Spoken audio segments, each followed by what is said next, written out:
Welcome to our goalie tips video on how to save one-timers in cross-crease plays.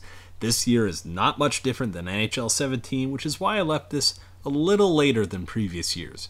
They improved butterfly slides a little bit by making them a little more responsive and having less of a load up, which is nice. But for the most part, everything is still the same as far as cross creases go. To refresh you guys, always be looking at the whole ice, keeping an eye on the puck carrier, where the open lanes and players are. Reading the play is the first step to saving a cross crease. If your defense leaves a passing lane open, prepare yourself to move over for the one-timer. Always be checking the puck carrier and open players constantly, never just lock in on the puck carrier.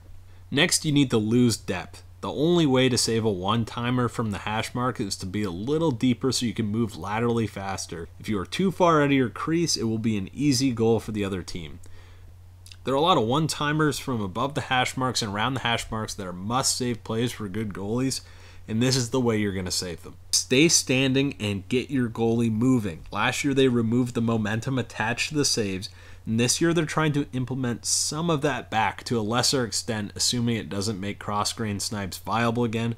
But until then, what that means is you have to get our goalie moving with some speed to save those one-timers. The best way to do this is to just use the left stick while standing.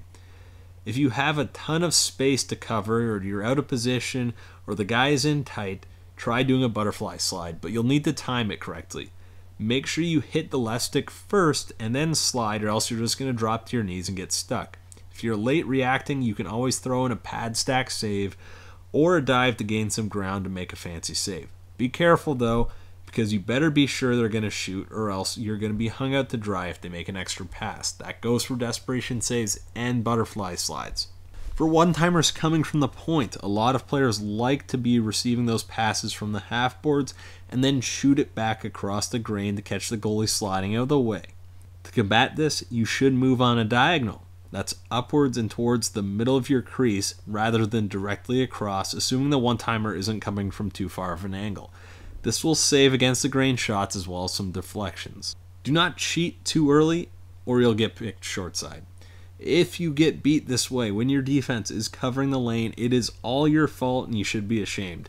If they hold the puck, even if the man is open, and then shoot it on you like a selfish prick that they are, it's still your fault if it goes in short side. Anticipate with your brain and not your thumbs.